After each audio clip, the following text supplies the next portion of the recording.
আসসালামু আলাইকুম সুপ্রিয় দর্শক, জানিয়ে দেবো আগামী 24 ঘন্টার আবহাওয়ার পূর্বাভাস। সঙ্গে থাকুন। বাংলাদেশের আকাশে ভাসছে হেমন্তের কোমল আলো, কিন্তু সেই আলোর মাঝেই লুকিয়ে আছে নতুন এক অস্থিরতা। বঙ্গোপসাগরের বুকে সৃষ্টি হয়েছে এক নিম্নচাপ, যা ধীরে ধীরে শক্তি সঞ্চয় করছে, আর সেটি এখন নতুন ঘূর্ণিঝড়ের রূপ নেবে কিনা তা নিয়ে শুরু হয়েছে জোর আলোচনা। আগামী 24 ঘন্টায় দেশের কোথায় বৃষ্টি, কোথায় থাকবে তাপদাহ, আর কোথায় শুরু হতে পারে হালকা বাতাসের ঝড়, সবকিছু জানিয়ে দেবো এই প্রতিবেদনে। বঙ্গোপসাগরের বর্তমান পরিস্থিতি, ঘূর্ণিঝড়ের সম্ভাবনা এবং আবহাওয়া অধিদপ্তর সর্বশেষ সতর্কতা সবকিছু তুলে ধরবো ধারাবাহিকভাবে। তাই ভিডিওটির একদম শেষ পর্যন্ত থাকুন।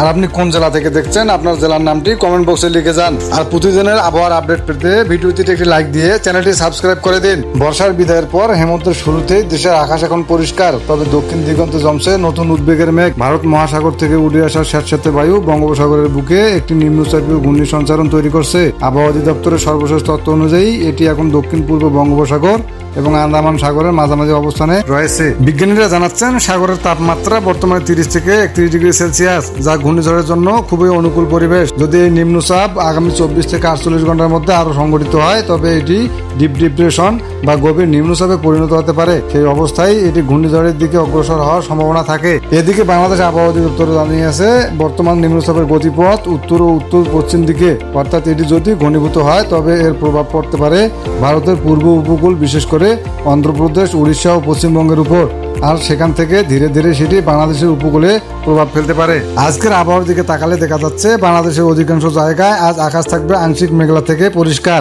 রাজধানী ঢাকায় সকাল থেকে সূর্য দেখা যাবে প্রখর, দুপুর নাগাদ তাপমাত্রা উঠতে পারে 34 থেকে 35 ডিগ্রি সেলসিয়াসে।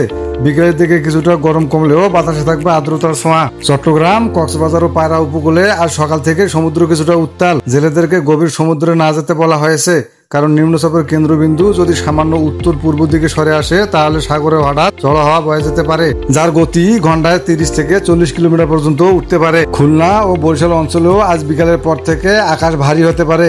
কোথাও কোথাও হালকা বৃষ্টি বা বজ্রসহ বৃষ্টি হওয়ার সম্ভাবনা রয়েছে। রাজশাহী ও রংপুর বিভাগে দিনের বেলা থাকবে রৌদ্রোজ্জ্বল আকাশ, আর রাতের দিকে অনুভূত হবে হালকা ঠান্ডা। হেমন্তের প্রারম্ভিক আমেজ এই এলাকাগুলোতে এখনো টের পাওয়া যাচ্ছে। পাহাড়ি এলাকা, বিশেষ করে বান্দরবান ও খাগড়াছড়িতেও দিনে গরম থাকলেও রাতগুলো এখন অনেকটা ঠান্ডা হয়ে আসছে। ভারতের দিকে তাকালে দেখা যাচ্ছে, পশ্চিমবঙ্গ, উড়িষ্যা ও অন্ধ্র উপকূলে একই সতর্কতা জারি করা হয়েছে। মৌসুম দপ্তর জানিয়েছে, নিম্নচাপটি আরো ঘনীভূত হতে পারে, এবং যদি তা করে তবে সেটি সম্ভাব্য পথ পশ্চিমবঙ্গ থেকে বাংলাদেশের দক্ষিণ পূর্ব উপকূল পর্যন্ত প্রসারিত হতে পারে। ফলে আগামী 2 দিন পর্যন্ত থেকেই উপকূলীয় জেলাগুলোতে বাতাসের গতি বৃদ্ধি, বৃষ্টিপাত এবং জলোচ্ছ্বাসের আশঙ্কা দেখা দিতে পারে। বাংলাদেশের উপকূলীয় এলাকায় আজ থেকে জোয়ারের চাপ কিছুটা বেড়েছে। কক্সবাজার, টেকনাফ, পায়রা ও মোংলা বন্দরে জলোচ্ছ্বাসের উচ্চতা স্বাভাবিকের চেয়ে 1 থেকে 2 ফুট বেশি। সমুদ্রের ঢেউ মাঝে মধ্যে তীব্র হয়ে উঠছে, যা এই নিম্নচাপের প্রাথমিক প্রক্রিয়া হিসেবে ধরা হচ্ছে। আবহাওয়া অধিদপ্তর কর্মকর্তারা জানিয়েছেন, যদি সাগরের বায়ুমণ্ডলীয় চাপ আরো কমে, তবে আগামী 24 ঘন্টার মধ্যে নতুন বুলেটিনে ডিপ ডিপ্রেশন ঘোষণা আসতে পারে। তবে এখন পর্যন্ত নিশ্চিতভাবে ঘূর্ণিঝড়ে পরিণত হওয়ার সম্ভাবনা বলা যাচ্ছে না। সবকিছু নির্ভর করছে পরবর্তী দিনের তাপমাত্রা ও বায়ুর গতির উপর। এদিকে বাংলাদেশের সাধারণ জনজীবনে আজ গরমের দাপট থাকবে স্পষ্ট। দুপুর থেকে বিকেল পর্যন্ত থাকবে প্রচন্ড রোদ, তবে রাতের দিকে কিছুটা স্বস্তি মিলবে। দেশের উত্তর ও উত্তর পূর্বাঞ্চলে হালকা ঠান্ডা হাওয়া বইতে পারে, যা মৌসুমী পরিবর্তনের ইঙ্গিত বহন করছে।